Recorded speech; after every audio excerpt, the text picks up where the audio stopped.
So the folks at Crafters Workshop have sent me these new stencil butters that they just came out with. That you can see they come in a wide range of colors. They also sent me this shimmery goodness. It says it dries clear and iridescent and adds shimmer to ordinary paint or gel. You need this.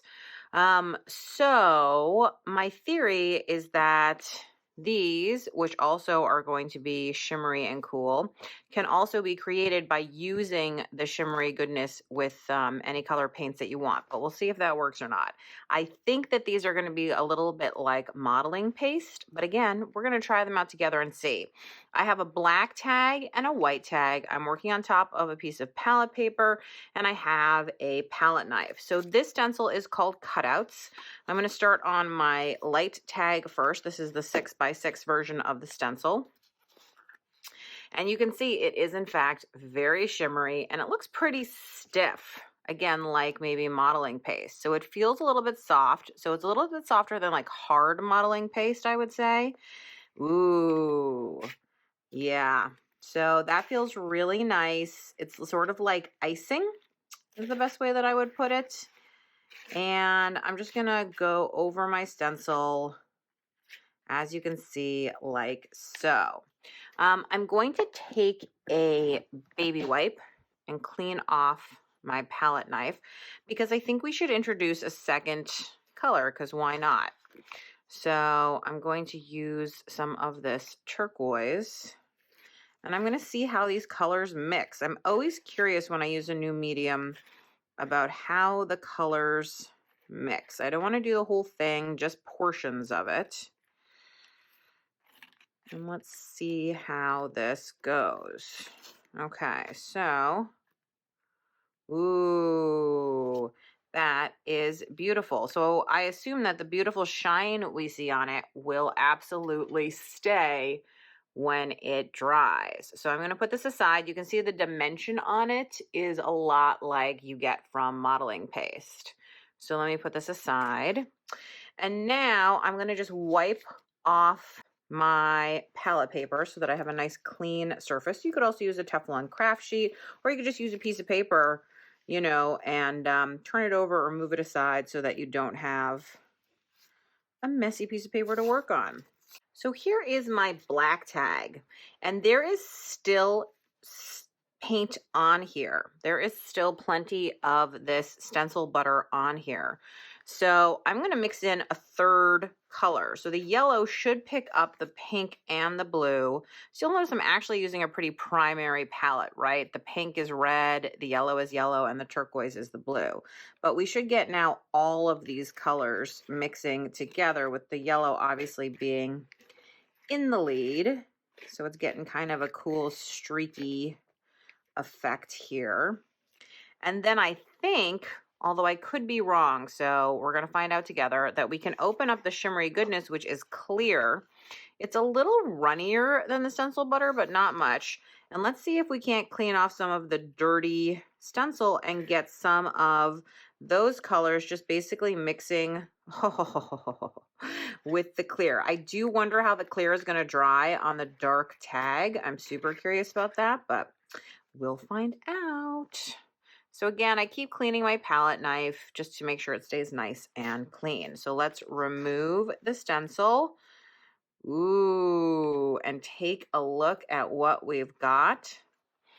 So here again, you can see all that cool dimension. I'm super curious. This is supposed to dry clear, but of course we mixed in some of the other stencil butter with it, but you can kind of see how dimensional it is. So we'll wait to see how that shows up on the black, but so far, so good. Okay, let me clean up. So one quick note about cleaning your stencil, which is something I never do, but if you want, there's tons of stuff still on here.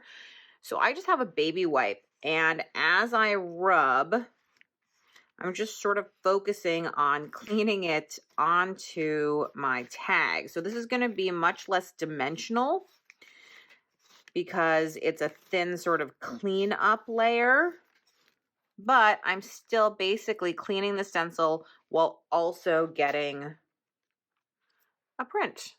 And you can see again, it's a more translucent, thinner layer. A, it's mixed with water, but B, it's obviously just what was left on the stencil.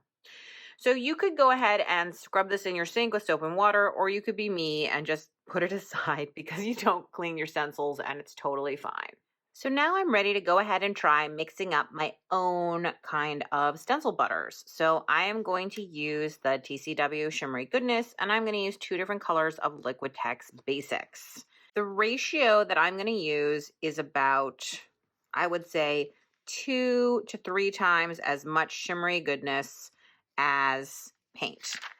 So it's a lot more Shimmery Goodness than paint. If you'd like to learn more about stenciling and stencil techniques, check out my free email course, Stencil 101.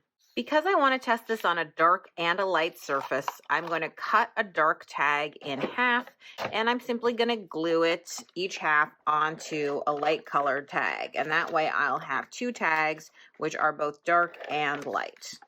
I'm going to use my stencil Shape Landscape for this. And let's try the blue first.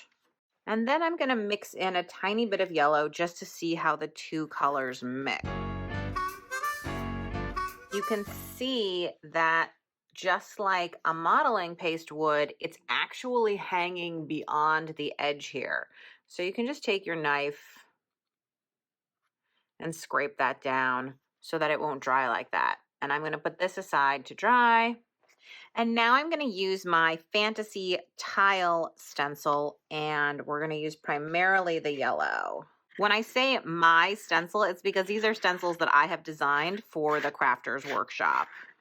Now I'm going to mix in a little bit of blue, and I'm going to put this aside to dry. Now all that's left for me is I'm going to clean up my stencils and wait for everything to dry.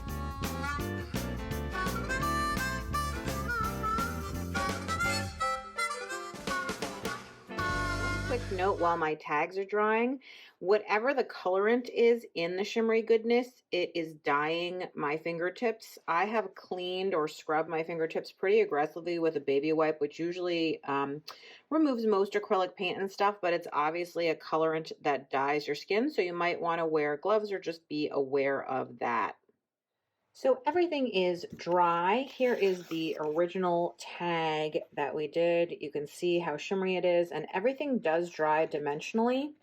So that's kind of fun too, is that you can get, it's just like modeling paste, you can get a lot of that there. And the colors mixed beautifully. So I've got my pure pink, my pure blue, and then some purple where they mix together. This is the one on dark, and I'm a little bit surprised by, this is the Shimmery Goodness area where I pulled the paint off. I did expect for some of it to be kind of clear. I would say I don't see any areas in which it's clear and you see the black through, but it certainly is a cool effect regardless. And again, nice and dimensional, plenty of color mixing and plenty of dimension where, you know, the palette knife nicked something, etc., which is really cool. And then this is the cleanup print that I did off the stencil with the baby wipe. I have to say, I'm actually shocked at how shimmery this print is. Right here, it's pretty flat. It's pretty flat and yet still shimmery. And the places where it's more dimensional, it's more shimmery. I love this streaky rainbow effect. I wish that I could do that on purpose, so I'm gonna have to figure out how to do that on purpose because it's glorious. And then here's the second set of tags that we did. So you'll recall this tag, right? We did the blue first and then the yellow a little bit on the side. The yellow and the blue didn't really mix into green, but I think that's more of a function of those 2 pink colors than the Shimmery Goodness. It is a pretty gloopy print, and I think that's just because the Shimmery Goodness is a little bit thinner than the stencil butter, although you'll see that we do have some gloopiness in some of the other prints. You know, so I could use a lighter touch perhaps. Fewer swipes would make for less gloopiness. Here's the one where we used mostly the yellow and then the blue. It almost feels like it can disappear in some places into this manila tag. But again, really beautiful and so shiny. And then these are the 2 cleanup tags that I did at the very end with the baby wipe, just swiping through that dirty stencil. And you can see that they both also, once again, have that shimmer and shine. That's very cool. And finally, I did get my fingers clean, so that's the good news. So I would say the shimmery goodness and the stencil butters are lots of fun to play with. I have some other ideas for how to use them. I want to experiment. If you use them, I'd love to know what you've done with them and, what you're liking or not liking about them.